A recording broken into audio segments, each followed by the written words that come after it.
Buenas tardes. Good afternoon.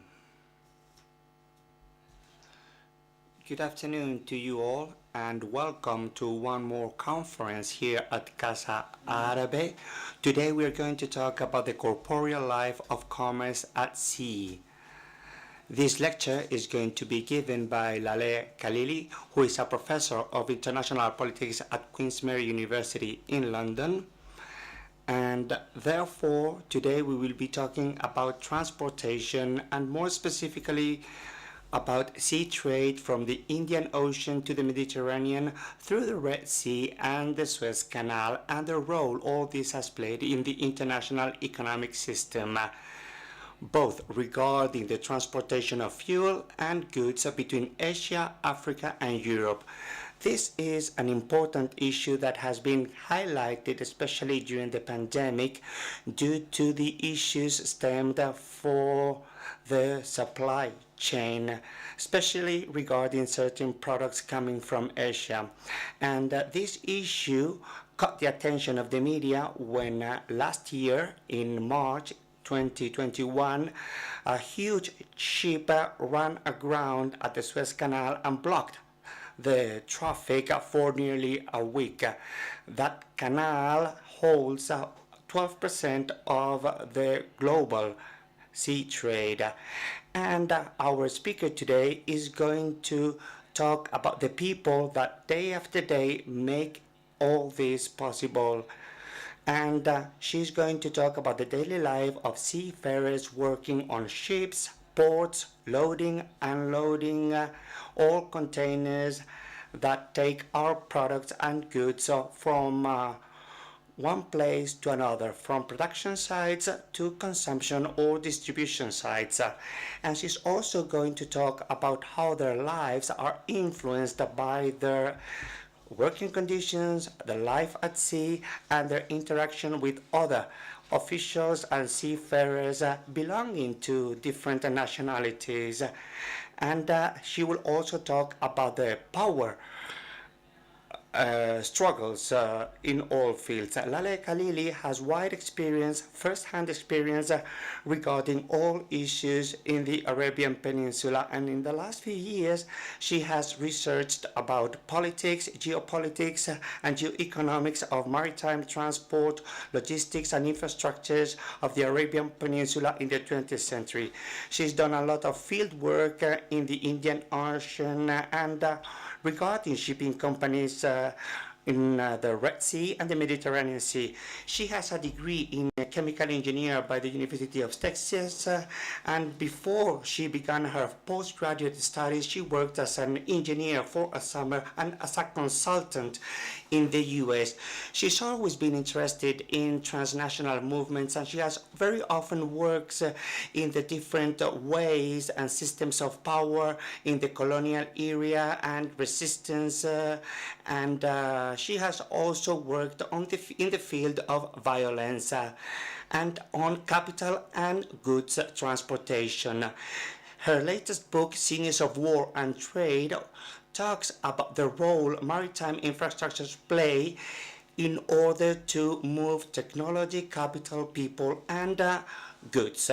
She's currently working on a wider project regarding the vital world of oil in order to show how the production and trade of oil and gas have transformed the way people work and property systems and international law, insurance companies, finances, science, and technology. So thank you very much, Lala, for finding the time to come here with us in Madrid and to share your knowledge and your experience with us, with the students and public of an audience, of Casa Árabe. This is the third session of the Aula Árabe Universitaria cycle. This is the fourth edition, the fourth year, and as many as you know, Aula Árabe Universitaria is a cycle of university cooperation with degree and postgraduate programs of Madrid, Cordoba, and Seville, and Segovia this year too. And We take into account different proposals and we organize a cycle of conferences with relevant speakers regarding the Arab world. The objective is to provide a contribution in order to further promote studies on the Arab world, the Islamic world, analyzing different disciplines and different points of views, taking into account the different university programs and syllabus at different universities. And the idea is to provide further training to all the students in these universities. Today we are going to celebrate this conference in collaboration with the degree in International Relations and the Masters of the European Union and the Mediterranean Historical, Cultural, Political, Economic and Social Basis. Both of them are provided at the Complutense University of Madrid, and we are also be considering the degree in Philosophy, Politics and Economics of the Autonomous University of Madrid. I believe all these three university programs show the complexity of what our speaker today is going to talk about. We also have here Ángel Rodríguez García-Brazales, who is a coordinator of the degree in Philosophy, Politics of the Autonomous University of Madrid. And we also have with us Berta Álvarez-Miranda, who is a full professor of Sociology at the Complutense University of Madrid. So therefore, I believe that all these three programs are very important. We have two representatives of the programs here, and the third one, the coordinator of the degree in International Relationships, will be arriving very soon. And without further ado, before giving the floor to the other colleagues, I'm going to remind the students that if you are interested in following all conferences and you want the attendance certificate, you have to attend at least 50% of conferences. That is at least 7 conferences. And those for you who are here in person, you have to register your attendance at using the Arab World Passport, and you should get the stamp before you leave. And those of you who are following us online, please register on the platform's chat by writing your name, last name, university program you are attending, and university of where you belong to. And you will also be able to participate at the discussion and questions and answers, both here in person and using the YouTube platform. So I would like to thank all of you for being here. And Ángel, I would like to give the floor to you, if you like. So, I'm sorry, I apologize. It was all of you going to Canton Blanco know that the train sometimes is, well, so that's why I have been waiting for more than half an hour there, but I'm here. So thank you very much. And the degree, Philosophy, Politics and Economics, is a crossroad of many things, and I saw this study, which are very good, really excellent studies, very interesting on this topic. But this talk is something different from what you have seen in the matters of the program, because it's something, at least to me, completely different of anything I have read so far. It is fabulous. So I spent 2 hours yesterday reading the paper, and I can tell you that it's breathtaking. So, no, it's excellent, because, come on, my field of research is monetary theory and international macroeconomics, so this is something completely different, but at the same time is connecting to that. So it's very important for them to see the other side of the trade, the other side of the macroeconomic, the other side of dollars and tons and containers and all that stuff. So thank you. I'm glad to be here. Thank you very much. Okay, so I'll continue in English. Thank you very much, Olivia, for having us. Thank you for organizing the conference. And thanks for Casa Árabe, which is always so welcoming. And thank you, Professor Khalili, for sharing your work with us. I'm very glad that we have the opportunity to share it and to discuss it with you. I would just like also to welcome the students from all the different degrees, but particularly from the Master on the European Union and the Mediterranean, who do not know me yet because I teach in the second semester. So we haven't met yet. But I'll be teaching the course on migration this year. So just a few words about the Master. It's a regional studies program with a very interdisciplinary approach. We have professors and students who come from sociology, economics, law, journalism, Arabic studies, and at least in my class, we also welcome people from another master having to do with linguistics. So it's very, very interdisciplinary, and it tries to give a new look at the cultural encounter across the Mediterranean, but also at all the economic and political exchanges, and it tries to problematize the very complex and very important relations for both the European Union and the Northern African and Middle Eastern countries. So I'm very looking forward to listening to you, and I'm sure that we will have a lively discussion afterwards.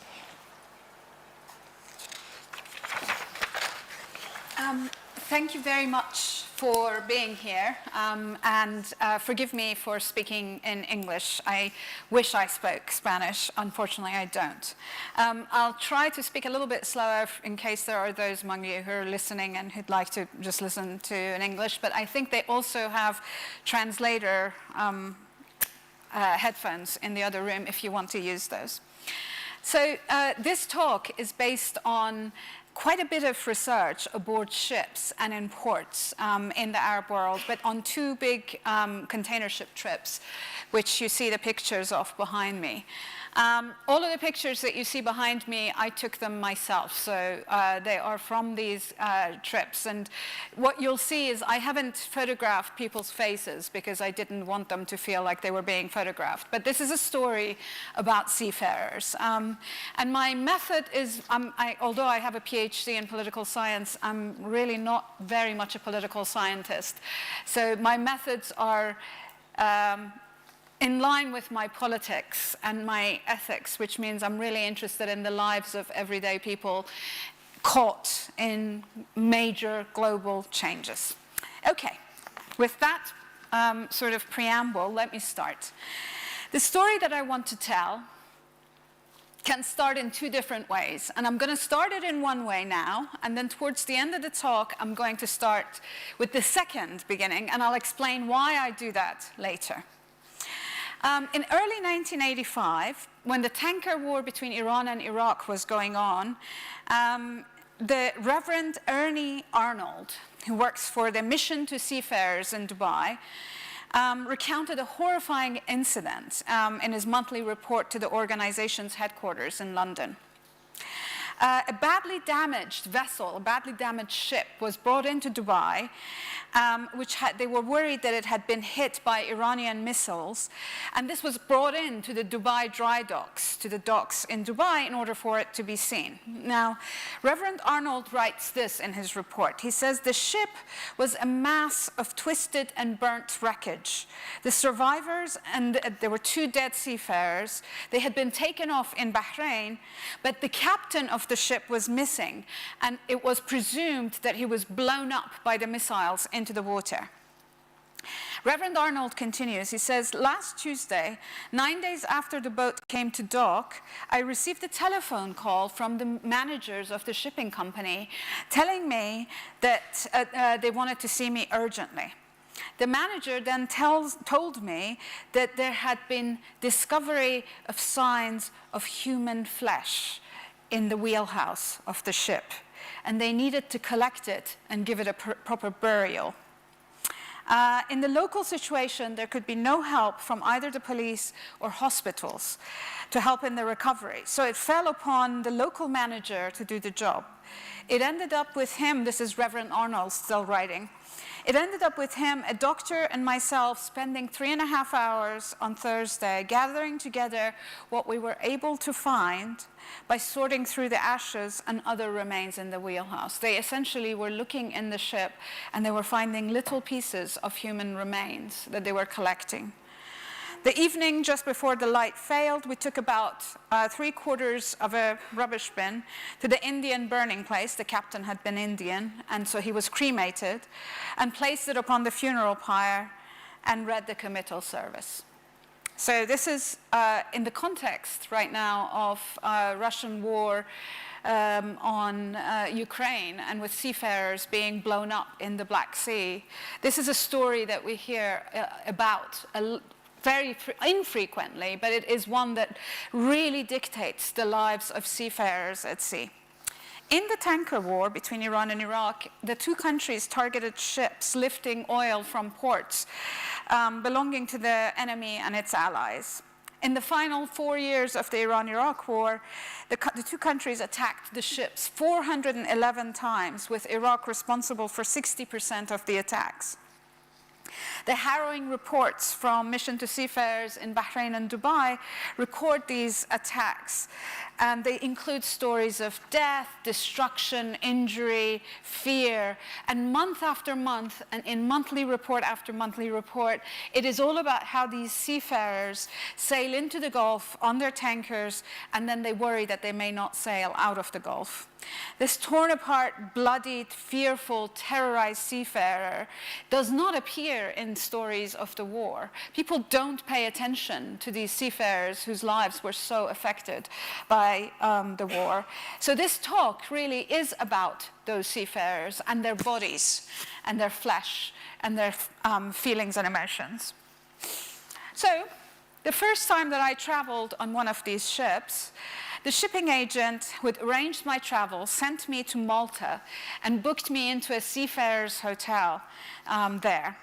Now, I don't know if you have been to Valletta in Malta. It's beautiful, it's very posh, but the little place that I was at the port, and it was very working class, and the bed was squeaky, and the hotel rooms had nothing in them except for the bed. And this was for the seafarers. So at that hotel, I met a large number of Filipino and Eastern European seafarers in this port, which was about 10 miles southeast of Valletta. They were mostly really quiet, very polite young men, mostly in their 20s and 30s, and they socialized with their own countrymen. So the Filipino seafarers hung out with Filipino seafarers, and the Croatian seafarers and officers hung out with Croatian seafarers. As I learned later aboard the ship, nationalities structured their relationship much more than, for example, being in the same level or being in the same jobs. Those arriving at the hotel with its bare room and creaky single beds, they were coming in to go on board the ships, and their Filipinos in particular were going to be spending about 9 months on the ship. Their contracts are usually 9 months on the ship and 1 month off. With the Croatian seafarers, their contracts are usually 2 to 4 months and then 1 month off. So there's already a difference in the way that the seafarers are treated. If they are from Philippines, it's 9 months. If they're from Croatia, it's 4 months. The ships that I was on were these very large CMA CGM ships. CMA CGM is the world's third largest shipping company after CSI and Maersk. Maersk is from Denmark. If you've been to any port, you'll see these big ships that say Maersk or CMA CGM or MSC or some of these other ones. Now, what is interesting about CMA CGM is that it's based in Marseille, in France, but it is owned by a Lebanese, Syrian, French family. And they moved to Marseille in 1975 during the war in Lebanon and set up a shipping company there, which has now become the third largest shipping company in the world. But their hub of trade is in Malta, so that's where I went to get on board the ship. I did this trip twice, once from Malta, both times from Malta to Jebel Ali in Dubai.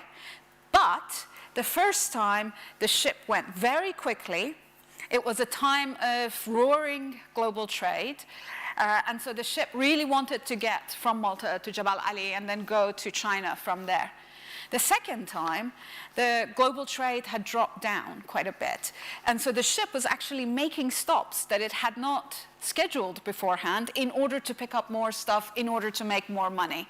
And so the fact that global trade had gone down meant that the work aboard the ship had increased because the ship was making a lot more stops than it had done previously.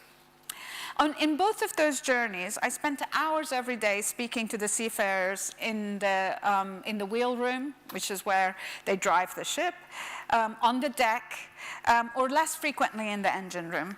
I ate all my meals with the officers and socialized with the crew after hours. So this lecture is really about my experience of that time. Now, the argument that I'm trying to make is to talk about the very fact that to understand global trade, of the very large-scale economic and political transformations that really dictate our lives, and to understand the massive movements of cargo, capital, people, what we really do have to do is also to understand the effect on them, on their individual bodies, on their lives. Because I think that without understanding this incredibly difficult and constrained life of labor, tedium, longing, loneliness, camaraderie aboard ships, we don't understand how all of this works. So what I will do today is to describe the historical trajectory of the transformation of this life that is ruthlessly subordinated to work aboard ships. And I will also talk about how, in fact, there's a lot of fantasies about artificial intelligence and cyborgs and devolution of skills, which actually affects the lives of these seafarers quite extensively. In many ways, in living in our logistical age is because of the transformations in global capital. What I want to do is trace these shifts and what this has meant for shipboard labor, but also more broadly what it has meant for us. Ships are what sociologists call total institutions. Wilhelm Ober is a Norwegian sociologist who had researched seafarers aboard oil tankers in the 1950s, described their remoteness at sea, qualifying them to be a kind of a hidden society. They were all together all the time, so it was a total life. But what is really interesting about this total life is that it's not just the modern times that has created it, but there's in fact a very long history for that constant sense of being together in one small place all the time. So, for example, there is a pre-modern historian of seafaring, Arab seafaring, George Hourani, who talks about the sea voyages, this is from 400 years ago, which actually sound in many ways very similar to the sea voyages of today. He talks about the sea voyages being very full of hardship. He talks about overcrowded ships, that is one big difference.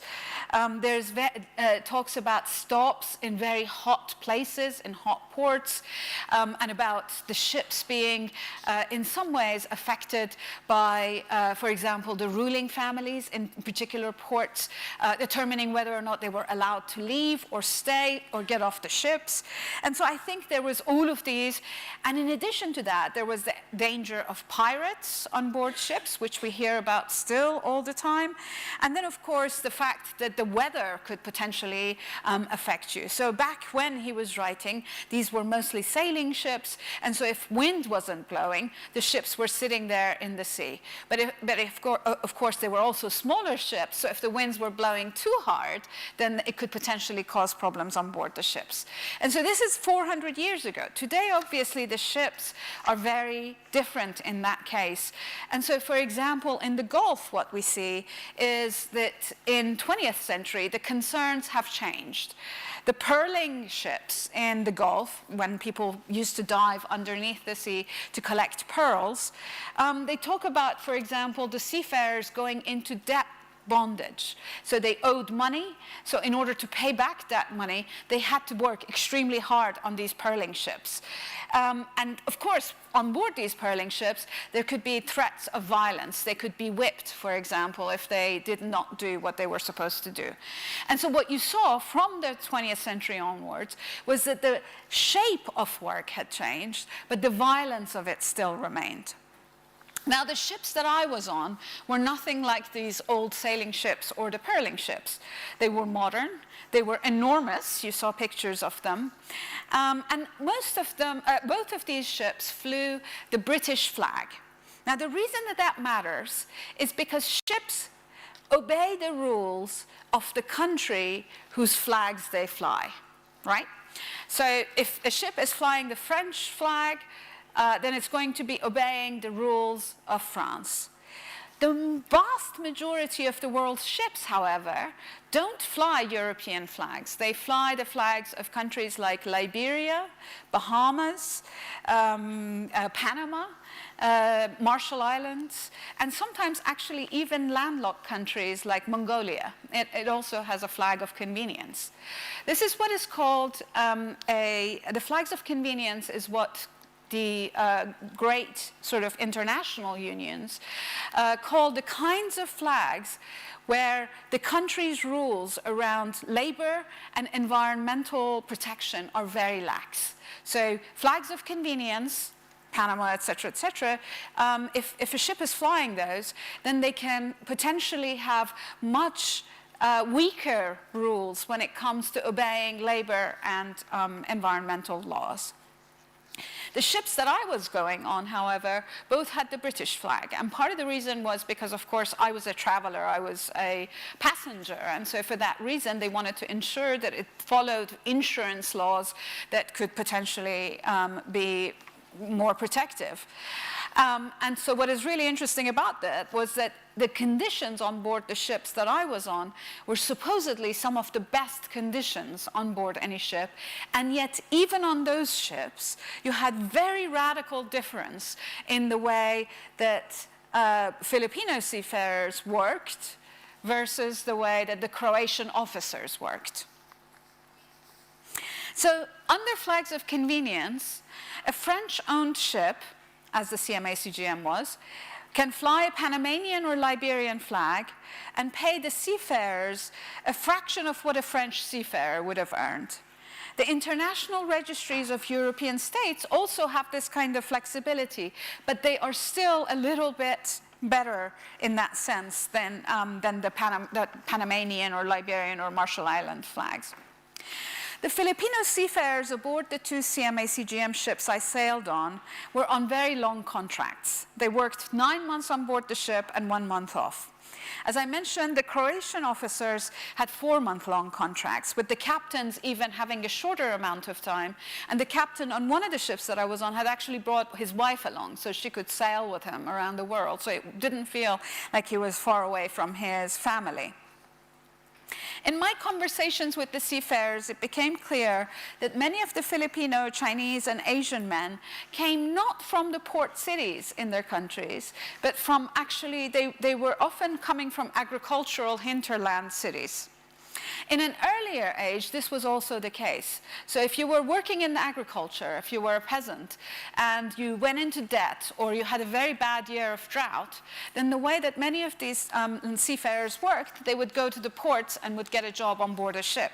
And that allowed for them to actually then go on ahead and make a little bit of money and return home and take care of their debt, or if had been a drought and they hadn't had a good harvest, to actually then have a good harvest.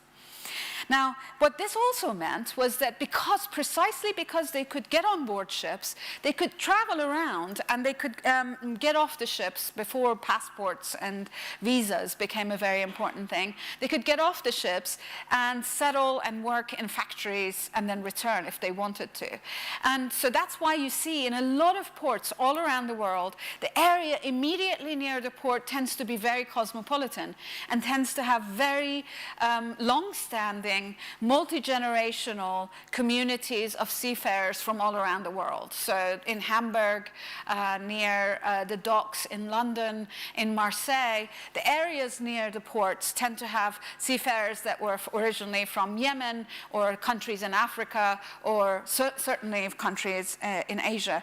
And this has actually, these sailor towns are quite important in creating this sense of global trade. Now, on board the ships, life is really incredibly hard and incredibly dull and repetitive.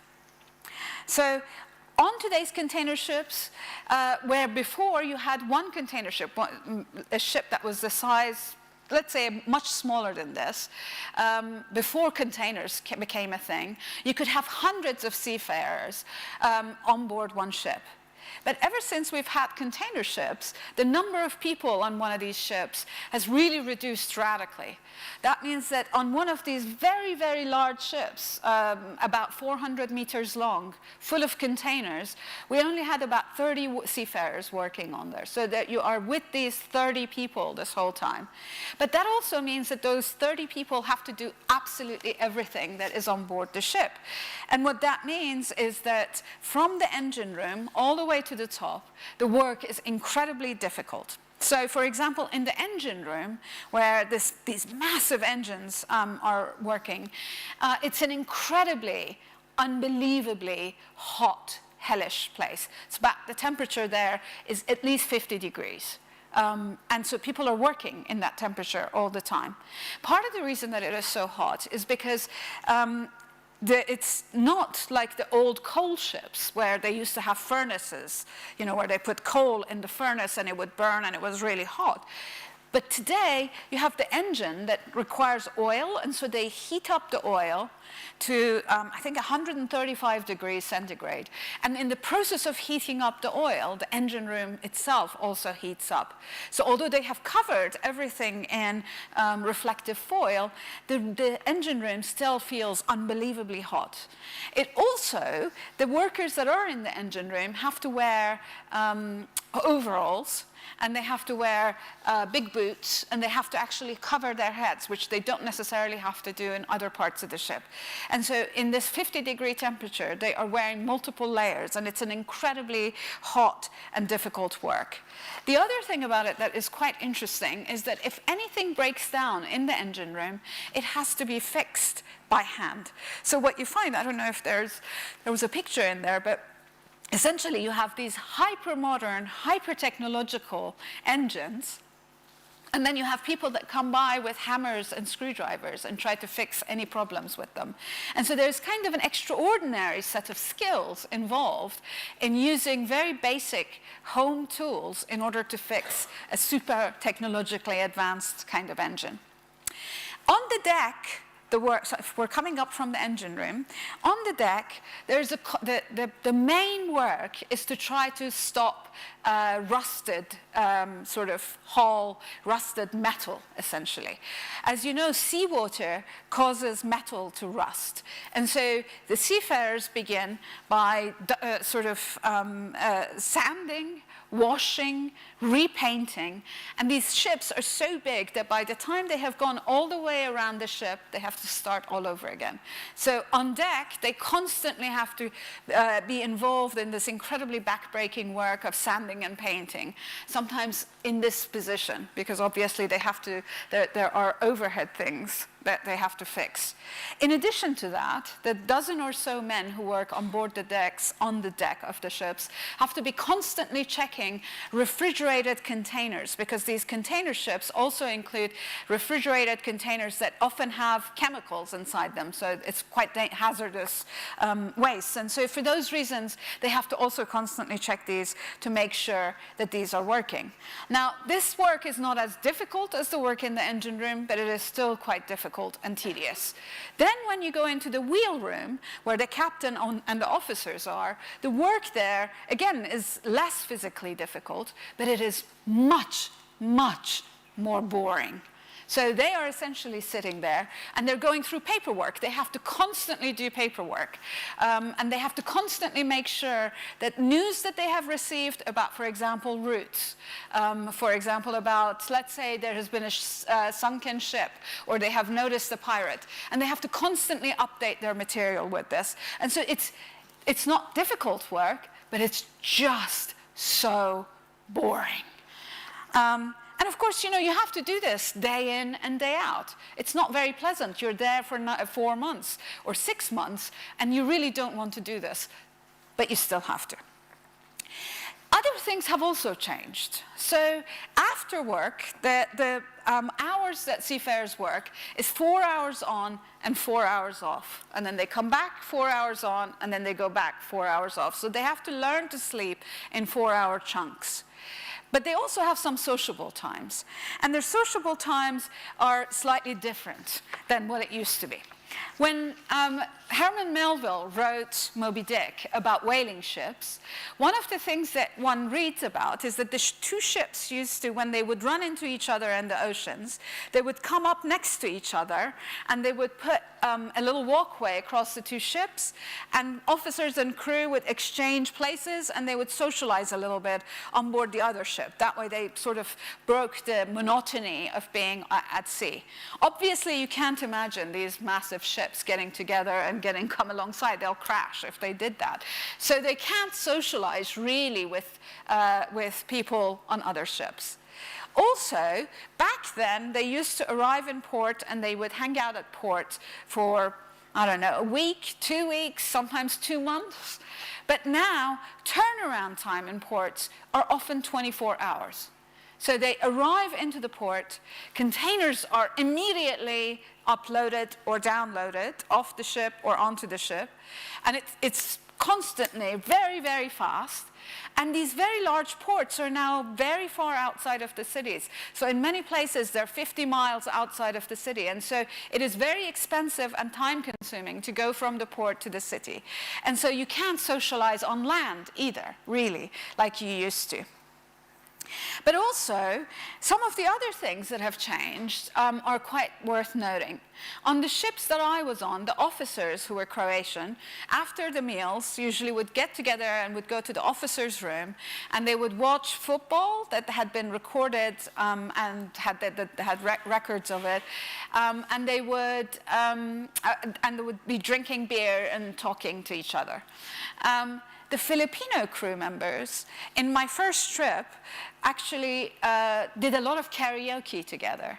Apparently, Filipino seafarers used to include a clause in their contracts to have karaoke machines on board the ships, because they actually used this as a form of sociability with one another. So I went to a couple of these karaoke parties, and they were fantastic. You know, they would sit there and sing. It was actually quite lovely. But in the second shipping trip that I did, they actually had internet for the seafarers. In the first one, nobody had internet. But in the second one, the seafarers had internet. I didn't have internet. But because they had internet, they had stopped hanging out together as much. So now they were in their rooms, or cabins, and the cabins are, for seafarers, are quite tight. They're small rooms with 6 bunk beds, and so they're sharing a room with bunk beds with others. And so they have this time in their rooms, and they're using internet to watch porn, or to be in touch with their families, or do emails, but generally they're not socializing with one another. And so the life has become, in some ways, they're in contact with their families, which is a major improvement over before, but it also means that a social life on board the ship no longer really exists. So one of the other things that is really quite significant is the way that the bodies on board ships change. So in one of the oldest and sort of wonderful accounts of British colonialism in the Indian Ocean, the great maritime historian Frank Brose calls seafarers muscles of empire. And the label muscles of empire is not just metaphorical. These guys weren't just the muscles that brought the empire to the Indian Ocean. They were also literally incredibly embodied as what they used to do. So some of the ways in which they embodied seafaring, the way that their bodies became a kind of a symbol of seafaring, was because of the kind of work they did. So in the old coal ships, some of the most difficult tasks were for seafarers to carry coal from the storage to the furnace, open the furnace, and throw the coal in.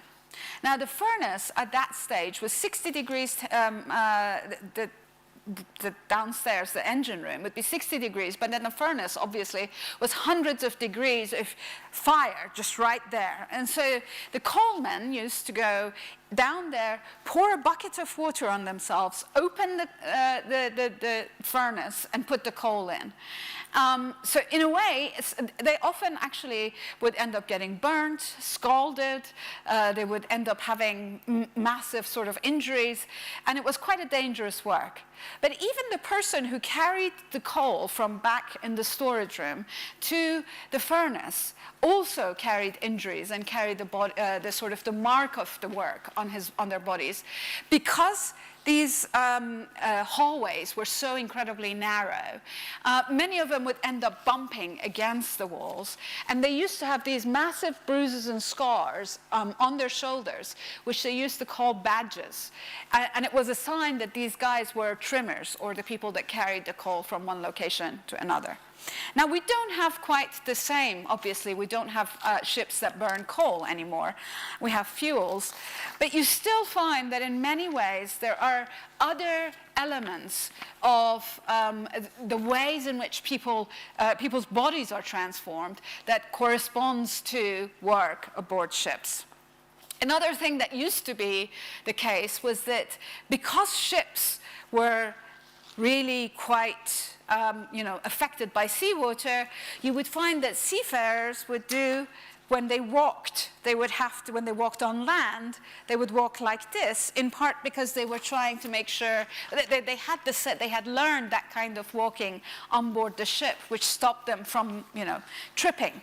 Of course, the ships today are so large that you don't really have to worry about walking like that. In fact, during the time that we were going through the Indian Ocean, and it was monsoon season, the waves were about 10 meters high, but you could not even feel it at all on board the ships.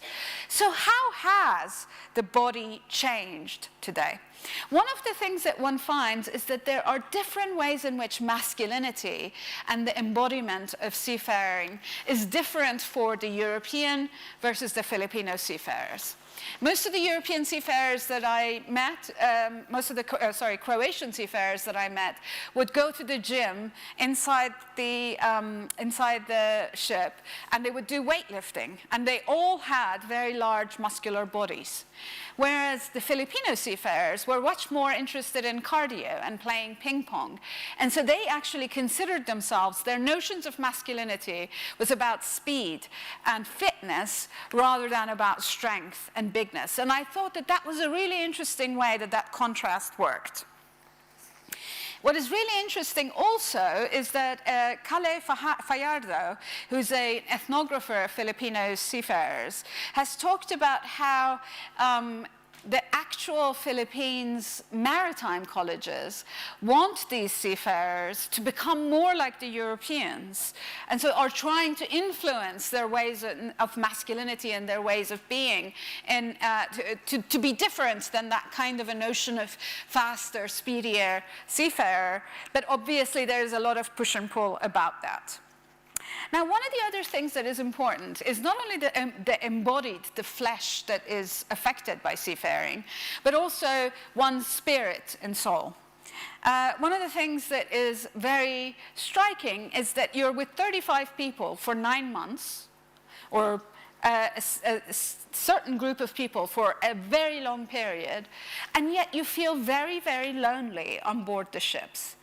And what this loneliness translates into is a whole series of forms of mental illness, paranoia, and depression.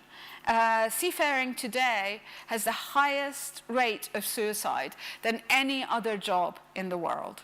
And it's the violence on board ships and the sort of mental illnesses on board ships are things that most seafarers groups, unions, are trying to address.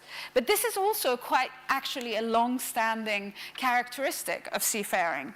There's a really amazing 1960s ethnography of seafaring in southern Iran, in which the seafarers then, when they needed a break from being on board the ships, they would become possessed by spirits. They would be they would become possessed. I don't know, it's a spirit possession is an extraordinary sort of set of rituals. And that spirit possession actually allowed for them to get off the ship and take a few months off work, after which the spirit would leave them and they would return to work. And I always found it really interesting that the spirits were so incredibly kind to the seafarers to give them essentially a break from their incredibly hard work. But I joke, but I do think that these forms of weapons of the weak, if you will, were quite important and crucial to seafarer lives.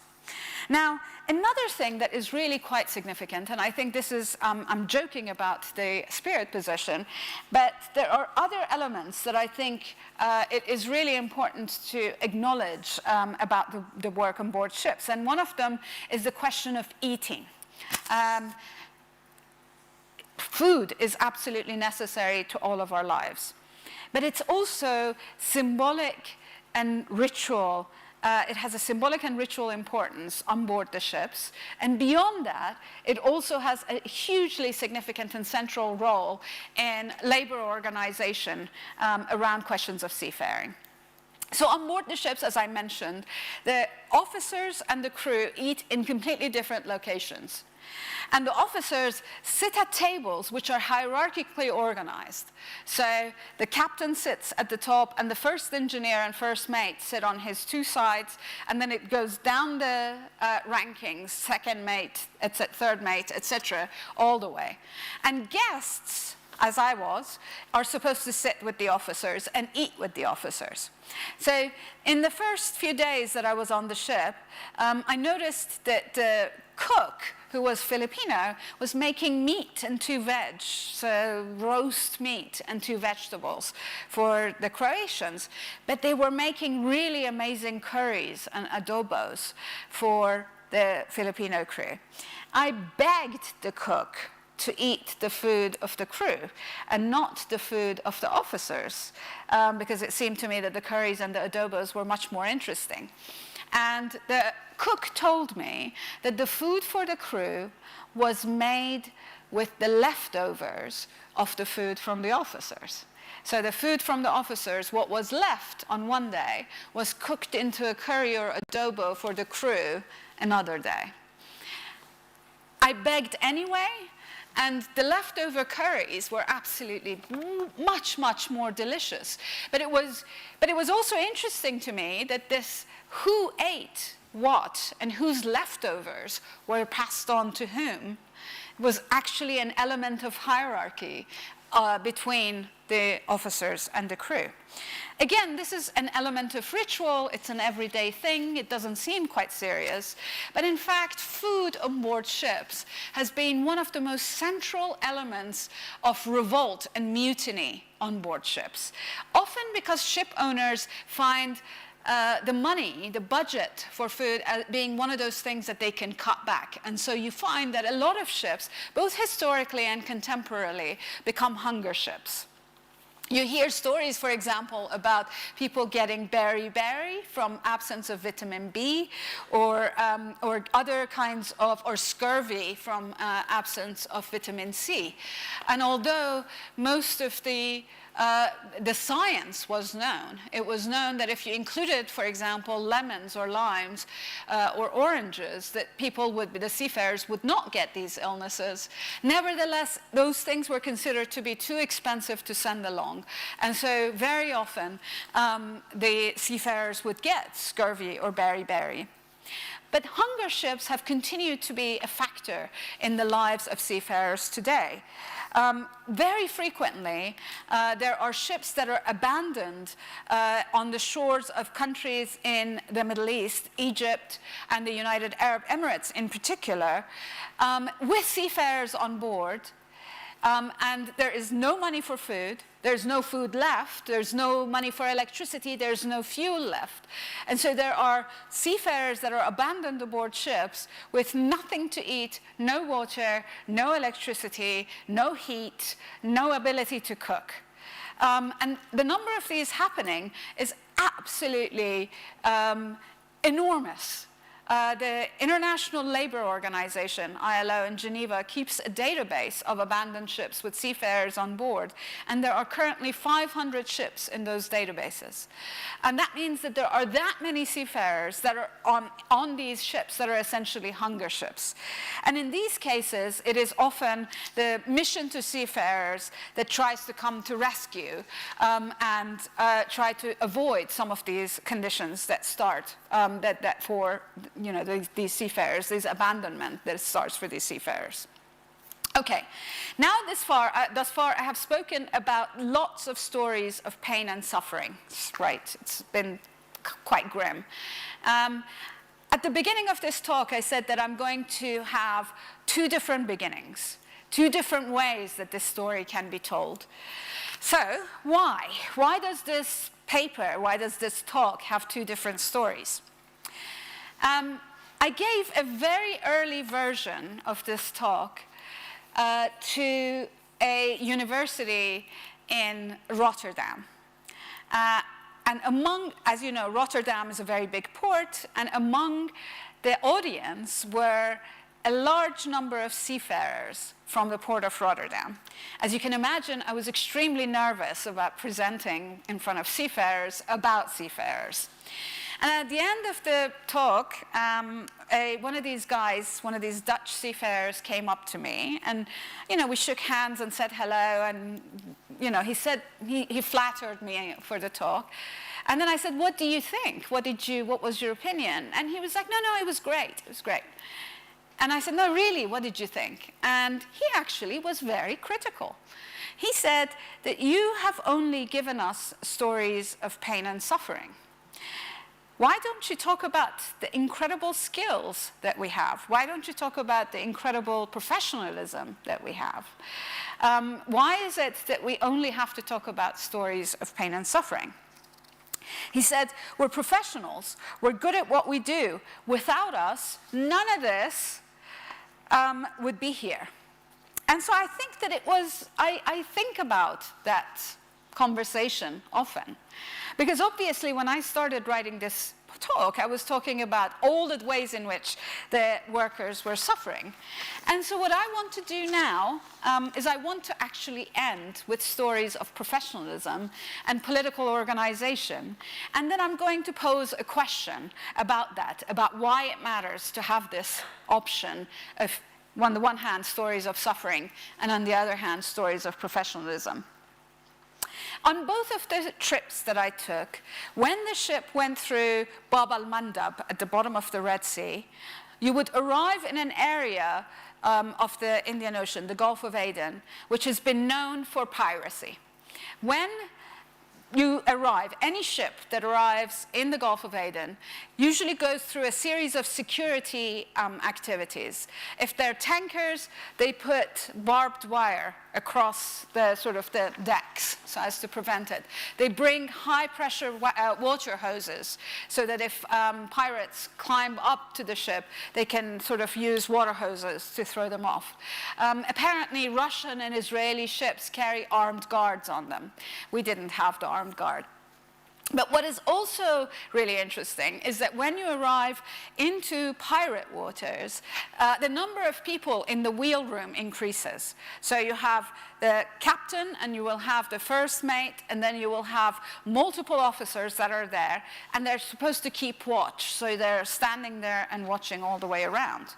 Now, one of the things that was fascinating for me was that one of the seafarers, a very experienced Filipino crewman who was brought up to stand watch for pirates, could actually see out to sea things that I could only see. I have bad eyes, but even with my bad eyes, I could only see things with binoculars. So to me, that was fascinating, that over the course of 20 years of being, and he wasn't the only one, so over the course of 20 years of work, they had developed embodied physical, corporeal skills, abilities that allowed them to do their work. And it was extraordinary that they could do this. And it was an incredible embodied skill from seafaring. So that was the first thing. The second thing was, when we were going through the Suez Canal, and one of the nights, one of the seafarers, another one, again Filipino, again very experienced, he took me on board the deck and showed me the sky. Of course, the sky, as you're going through the sea, is extraordinary. There's no light pollution. You can see everything. You can see the Milky Way, the stars. And what was fascinating was that he actually could look at the sky and tell me about every single constellation and name every single star. And he was very proud of the fact that he had the skills to be able to navigate by the stars. It's a skill that has been lost to many seafarers in the global north. In fact, even the US Navy stopped in 2010, stopped teaching its officers how to navigate by the stars. And then, in 2018, there were a bunch of different accidents, sort of maritime accidents, where the GPS and the radar had failed. And so the US Navy has started again teaching its officers how to navigate by the stars. But what is fascinating is that those Filipino seafarers had that skill, whereas the European seafarers had been de-skilled. They did not know how to do this. Now, that also is a fascinating element about it, because the Filipino seafarers, every single one of them who told me about navigating by stars, would also add something about how when they did that, when they looked at the stars in the sky, it connected them to their families at home. So for them, this was an emotional moment. It was an incredible skill, but it was also an emotional moment about a connection to home. Okay. So now we've got, on the one hand, the stories of suffering that I started with, and on the other hand, the stories of incredible skill and professionalism that Dutch seafarers wanted me to talk about. Why is it that I have these two starts? And I think this is something that I want to draw your attention to, because I think that it is something that we need to address in order to be able to overcome such issues as global inequalities of labor. The reason that the Dutch seafarers could talk about professionalism is because they are one of the highest paid, most politically organized, most densely unionized, and most politically protected bodies of seafarers in the world. They are an incredibly respected part of the Dutch workforce. And for that reason, they can depend on the respect and given to their professionalism. And they can talk about the ways in which professionalism matters more than stories of suffering. The Filipino workers, although they may be organized in unions, their unions are not as powerful. And in fact, laws in the Philippines are designed such that seafarers are considered to be frontline workers, strategic workers, and therefore they are unable to strike, for example, because they are frontline workers. And so for that reason, their power is very limited in a way that the Dutch seafarers isn't. So the ways in which they appeal to a public is through stories of suffering.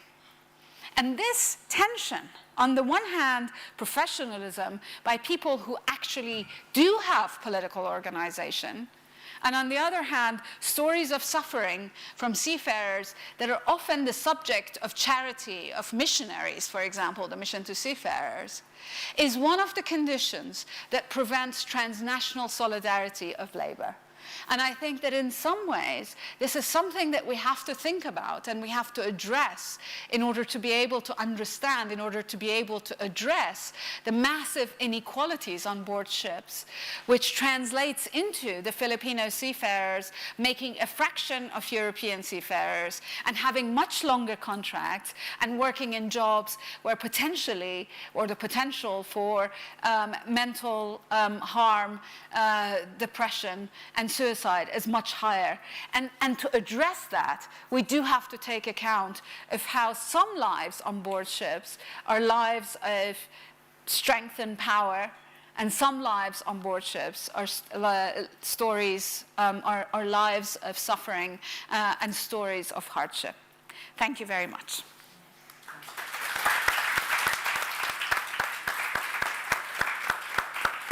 Sorry, I went very long. It's fine, it's fine.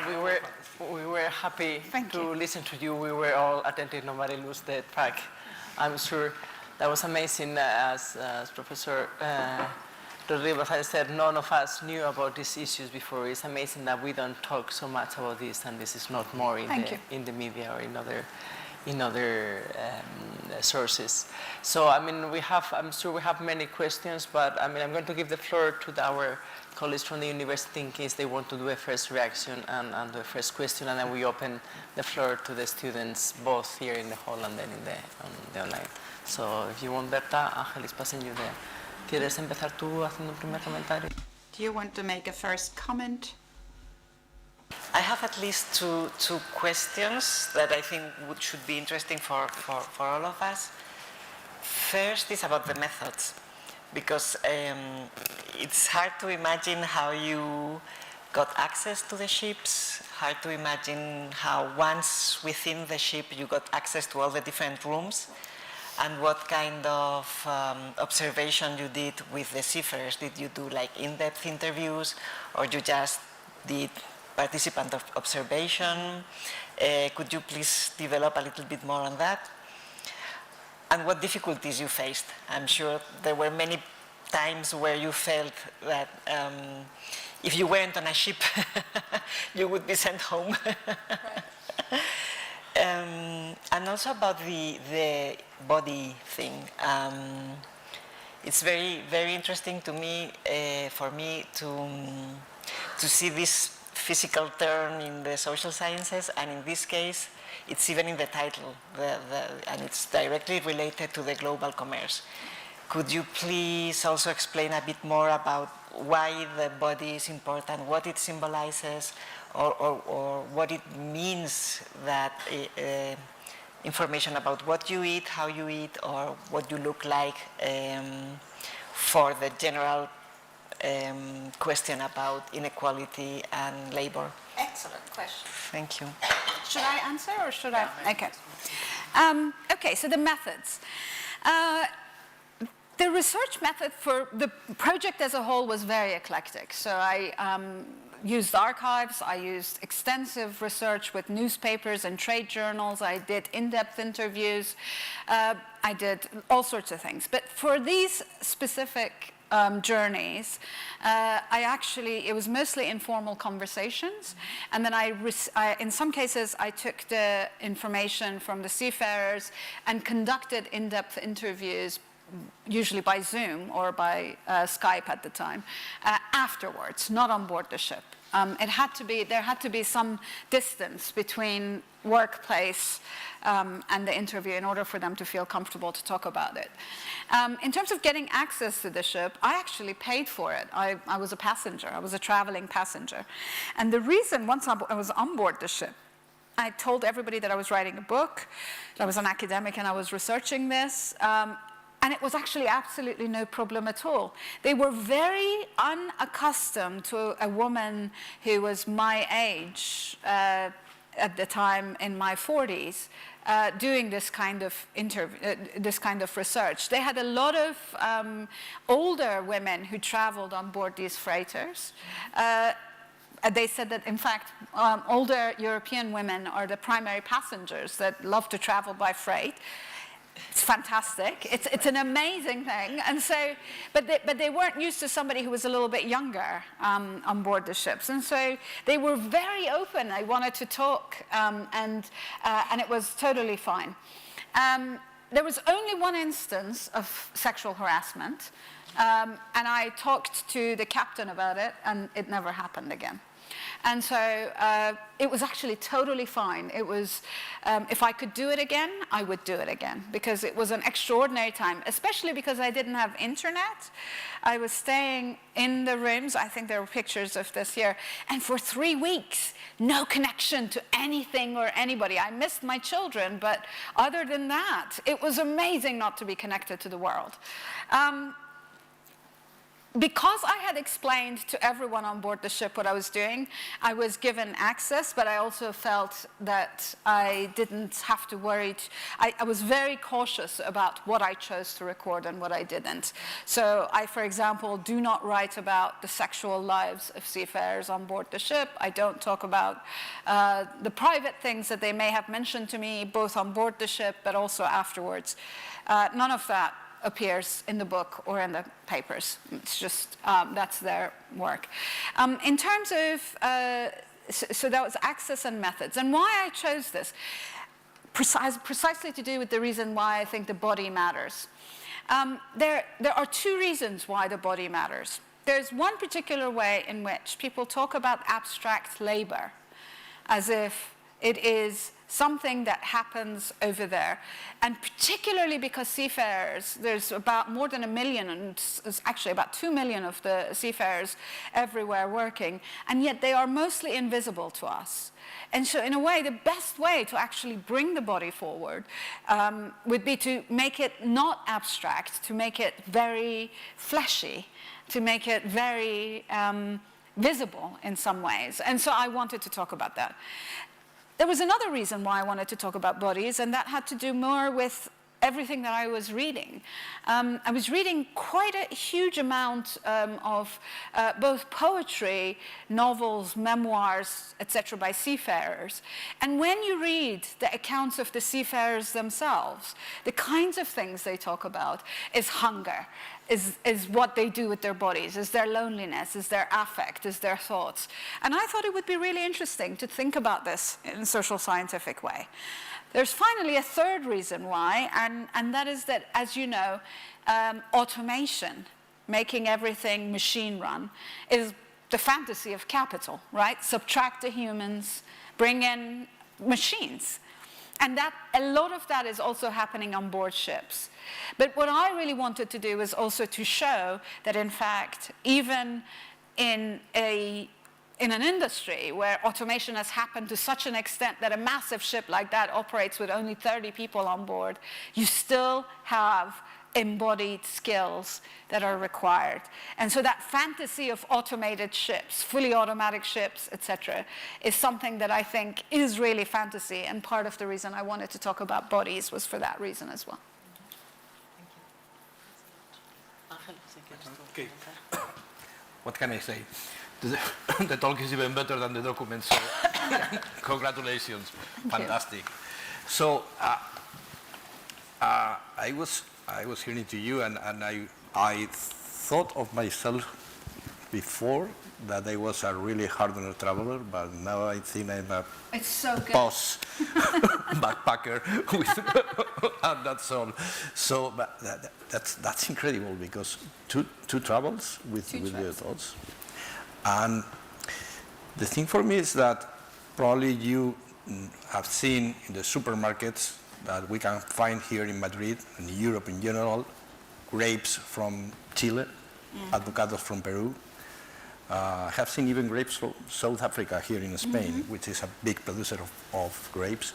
So the price of these items is more or less the same as here in the Spanish products. And the thing that make that feasible is those people working in that horrible conditions, which are mostly due to, as you have said, there is no political organization, no political will, I will say, to organize the trade, the sea trade, because I think the ground trade and because there is a road connecting China and Europe by train is not so harsh than the maritime road. Yeah. So my question now is, I have thousands of questions, but only two, is that first, you have the experience with Filipinos and Croatian, but is that the same pattern from the rest of the shipping companies? Because probably there will be a mix of identities and ethnicities different from that. And the second, are they conscious, I mean, talking about the Filipinos, which are working on the hardest conditions, are they conscious of what they are doing in that place, in the midst of a huge network of global value chains and international trade? Amazing questions. Okay, so first, there is, in fact, maritime trade is so important, so significant, and so just crucial to keeping prices of consumer products low. This is actually, it is shocking. It is, if you take a fish that is caught in Scotland and then send it to, by ship, freeze it, send it by ship to China, have it filleted there and frozen and sent back, it's cheaper than getting a filleted, in large quantities, a filleted fish in Scotland. Because there is something called labor arbitrage, where labor in China is much cheaper than labor in Scotland. And in fact, the role of maritime trade is to maintain that global inequality in order for capital to continue accumulating at high profits. So that, I think, is the reason that maritime transportation is so crucial to the story. In terms of the Filipino versus Croatian, so in most of the largest shipping companies, if the ships are registered to non-flags of convenience, you'll find that most of the seafarers, the officers, tend to be from Eastern Europe, Croatia, etc., and the crew are from primarily from 5 countries.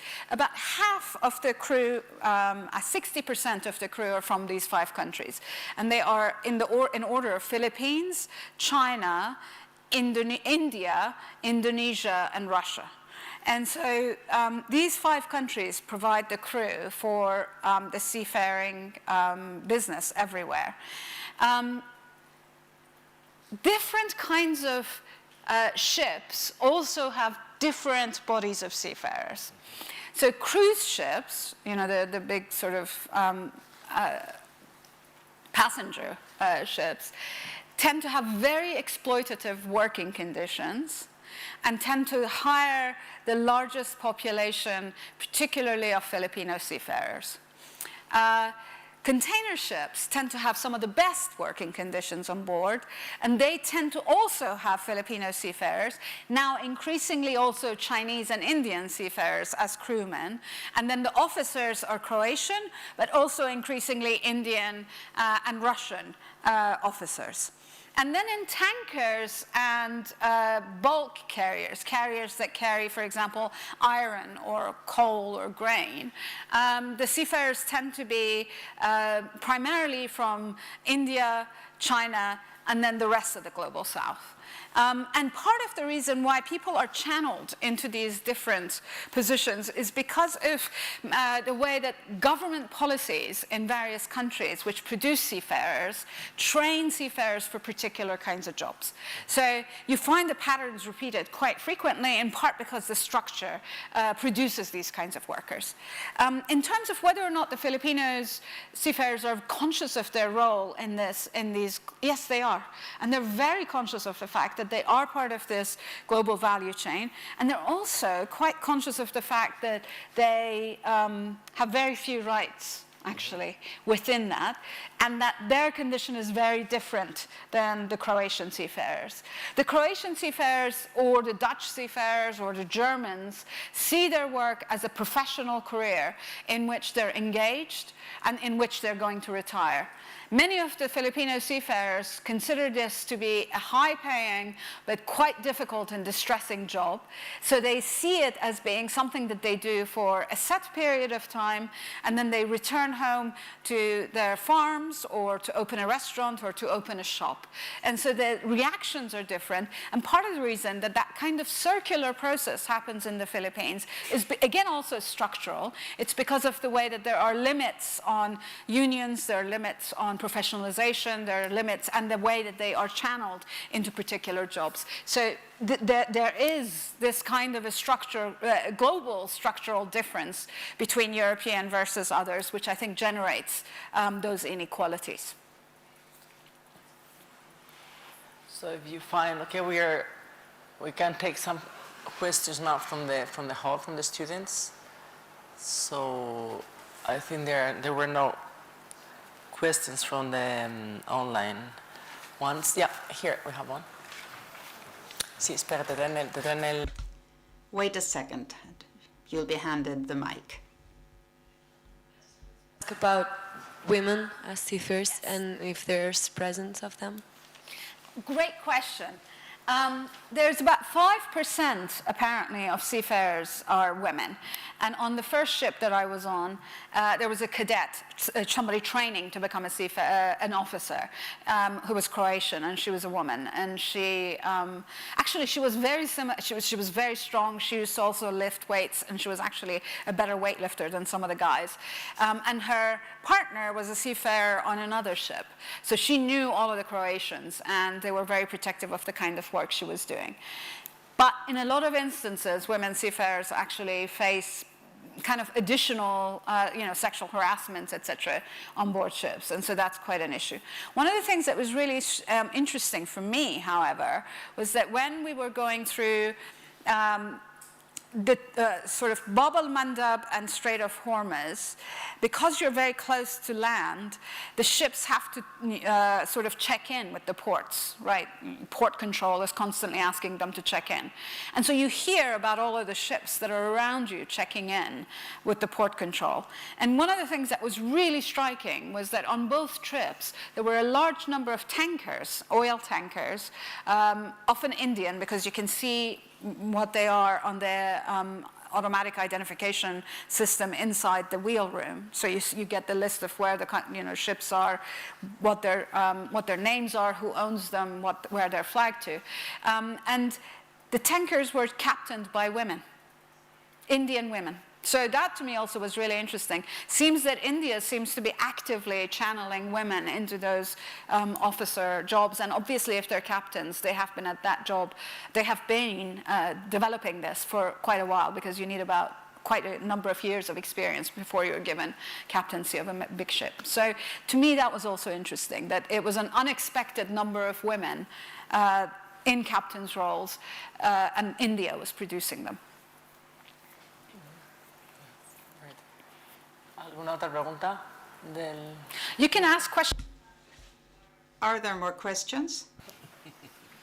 Thank you. And I'm not sure if it's exactly on the topic, but I wanted to know if you have any thoughts about the relation between how a body is forged or molded and the identity of those people.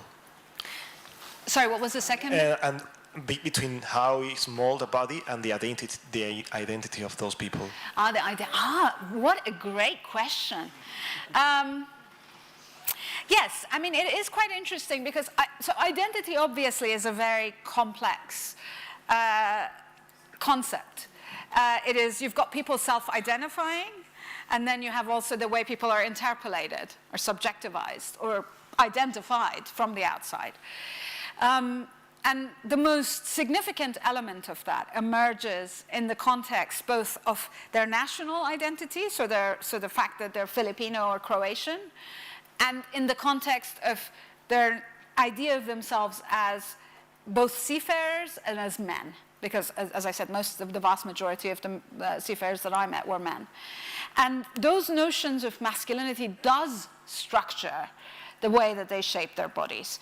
As I said, in the gym, for example, the Croatian men all believed in masculinity being related to bodily strength, upper body strength, whereas the Filipino men believed in being agile and trim. And so I think their masculinities were very different kinds of masculinity.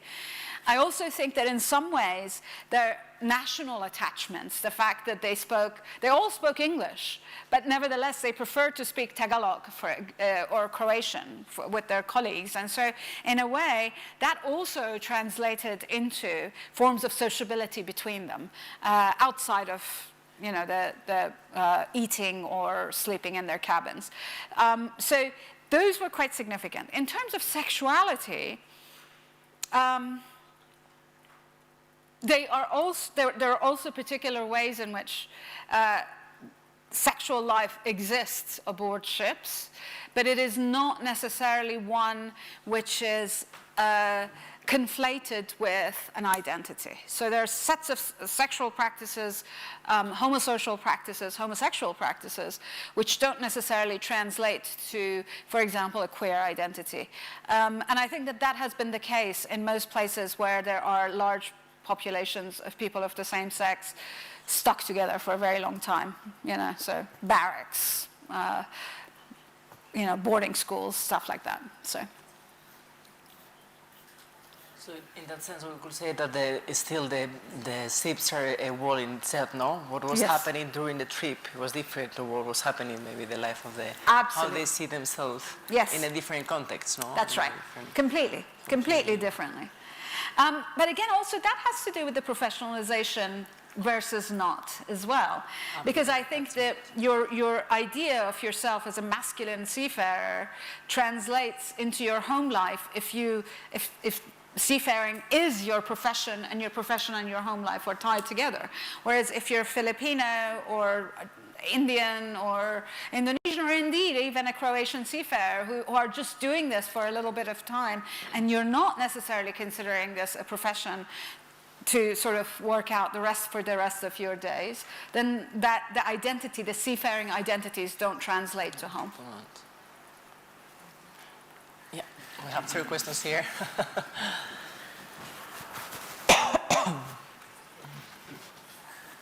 I have a question about the relationship between the officers and the sailors. Would you say outside the working hours? Right.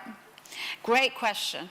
The hierarchy is such that in these ships, which have a dual wage regime, so a crew body that comes from the global south and gets paid a lot less, speaks the same language, versus the officer body which comes from the global north, gets paid a lot more, they don't really socialize. There was one event and that was really done for me, to be totally honest, where they had a barbecue where everybody socialized with each other, but that doesn't happen very often. But that was on a kind of a ship which had a dual wage regime and dual national regime in it.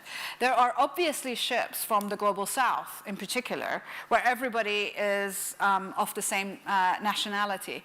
But the thing to remember is that ships are extremely hierarchical places and the operation of them depends on there being a big boss and then people just working down the way. And I think even in those instances, although they may socialize more, they may even eat in the same room, the hierarchy is still maintained because that is that form of inequality persists in the kind of work that this is.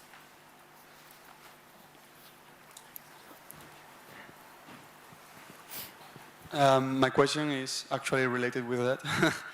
I was going to ask about, you mentioned the hierarchy in the crew, in the officer members, but is the same hierarchy structure in the crew members? And when they are in separate wage, I don't know the word, regimes, if there is not any hierarchical organization in the crew members, if it affects the socialization? So there are, and on all ships, the hierarchy, the way that it works is you have officers as in a hierarchical situation, and then the crew members below them also have their own hierarchies. If you think about militaries, militaries have officers and then they have non-commissioned officers, which also are hierarchical, so essentially it works in that way. And within the crew members, you do have the bosun, for example, who's at the top, and they're usually the most experienced of seafarers. But the bosun, because he's considered to be a crew member, hangs out with the crew. Even though on one of the ships that I was on, the bosun and the captain and the first mate had sailed together. The captain and the first mate were Croatian, apparently 20 times before. They knew each other so well, and yet they didn't socialize. There was another question here? No. See. I wanted to ask, like, how are the different cultural nationalities interacting between them? Like, I'm thinking of festivities and like difference in culture, and yeah, that. So one of the most obvious ways that the culture affects their interaction, obviously, is the food they eat and what they do in their leisure time, right? So, as I said, karaoke versus watching football, etc. But it's also in the way that they socialize once they go off the ship. So, for example, in some places, the seafarers can get from the port to the city very easily. Malta is a favorite because the distance between the port and Valletta is only 10 miles, and it's really quite cheap to take a taxi. And so they all go to they all end up going to Valletta quite a bit, but they hang out at different places. So I think my impression was that the Croatians hung out at they went clubbing a lot, they went dancing a lot, whereas the Filipinos would go to tavernas and would socialize there, and the kind of places they went to were slightly different in the sort of socialization that it offered. It was mostly sitting around. All of it. They could also find places that played live music, which they liked to do. So there were differences in the places they went to socialize with one another. In some ports, they can't even get out of the port. So when we arrived, I was on one of the ships that I was on, we arrived into Jeddah in Saudi Arabia. And Saudi Arabia does not allow any seafarers to get off the ships into the city. But you can get into the port off the ship, and you could use the various facilities that are in the ports. So they tend to also socialize with one another in that way, and those moments, the cultural elements come up quite a bit. There are also other forms of cultural practices, like the kind of stories they tell each other, or the kind of stories they convey when they're talking to you. But in that, actually, storytelling seems to be something that all seafarers do everywhere. So there are also similarities in those kinds of things. Finally, there is a kind of culture that emerges out of organizational stuff, so union cultures, for example, or the culture of interaction in a professional setting. And my sense is that there are also, the forms of militancy are also different between different kinds of unions and between different kinds of members, although I haven't actually done a huge amount of research on that element of it. So we have consumed our time, but we have a question from the students that are following online, so I'm just going to make that question, and also because it's related to something I wanted to ask. So please. I do the two and then we close. So Inés Pereira Rivero asks, what countries are pioneers in labor regulations for the seafarers? What countries are the pioneers, or they are the ones that has better regulations for the work of the seafarers? And what kind of controls are in the harbors for this kind of things? What kind of controls? Controls. Yeah. And my question was in relation to this about, because it seems that when you speak about labor conditions, it's all related to the nationality of the workers. So it's not related to the flag you put in it the... Is. Yeah. It is. It's both. It's yeah. both. Also, yeah. Can you explain a bit more yeah. about that? Okay, so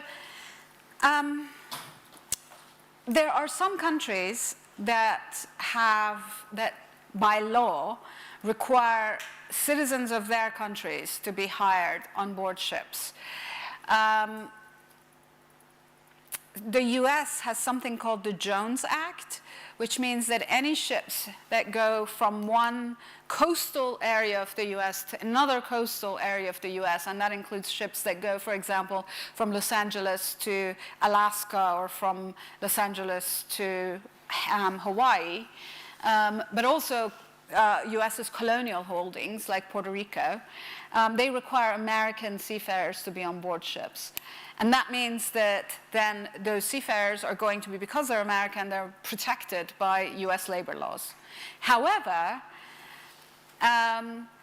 the Jones Act only does that for ships that do coastal trade in the US. And ships that actually travel transoceanically don't have to hire US workers. So that's the first thing. The second thing is that in the UK and most of the European countries, you have two registers, two ship registers. You can have one ship register, which is your proper ship register, and if you fly the flag of that ship register, then all of the labor laws that are applicable inside the country also apply to the seafarers. And then you have an international register, so the British Register and the British International Register. And the British International Register is in operation in Britain, but it also in places like Bahamas, and that is much closer to a flag of convenience. So what now this translates to is that there are the factors that go into how much somebody gets paid is on the one hand the flag that the ship flies, and on the other hand the wage structures of the seafarers that are recruited to work based on their national belonging. So Croatian seafarers get recruited by Croatian firms, and they get paid according to rates that are considered to be market rates for Croatian seafarers. What is also important is and I think I didn't mention this, is that the vast majority of seafarers are not employed by a shipping company. They just are precarious workers that come in, work for a contract, and then leave, and then hope that they get hired again. And recruitment firms and shipping companies actually have blacklists of seafarers that may be too active, and they get blacklisted from getting hired on board ships. So it is actually that it becomes a mode of disciplining those seafarers. So that is in response to the first question. In response to the second question, there are controls in some ports. What is really interesting is that the extent to which there are controls within a port, inspection regimes, union inspection regimes, state, various kinds of organizations that view things, is very closely tied to how militant and organized seafarers and dock workers are in given ports. Barcelona, Genoa, Valencia, Piraeus have very good sort of inspection. Australian ports, they have very good inspection regimes because they have very militant and powerful seafaring unions. Rotterdam and Antwerp are also on that list. Which means that because they have very mobilized unions, health and safety tends to be really important. And so you have much better inspections for seafarers in those ports. Other than that, there are also other controls. So again, depending on the laws of the flag you're flying, but also depending on the laws of the country that into which you're arriving, you can get inspections on whether you're dumping oil or pollution, or whether you're the EU has recently passed a law that requires ships to use low sulfur fuel. And so obviously countries in the EU inspect the ships to make sure that they follow these regulations as well. Okay, so thanks a lot. I think we have to close here. We will be continuing asking you questions because this really has been amazing, very interesting. I hope you find interesting. Espero que os haya gustado, le hayáis encontrado interesante. I hope you've enjoyed the talk, and thank you very much for your attendance. We would like to remind you that the next conference will be this week. A very different topic: Muslim fashion. How to hide, how to handle beauty instead of hiding it. So see you next Thursday, 11th of November. No, I think it's it's on the 10th of November. at 7 p.m. here at Casa Árabe. Thank you very much.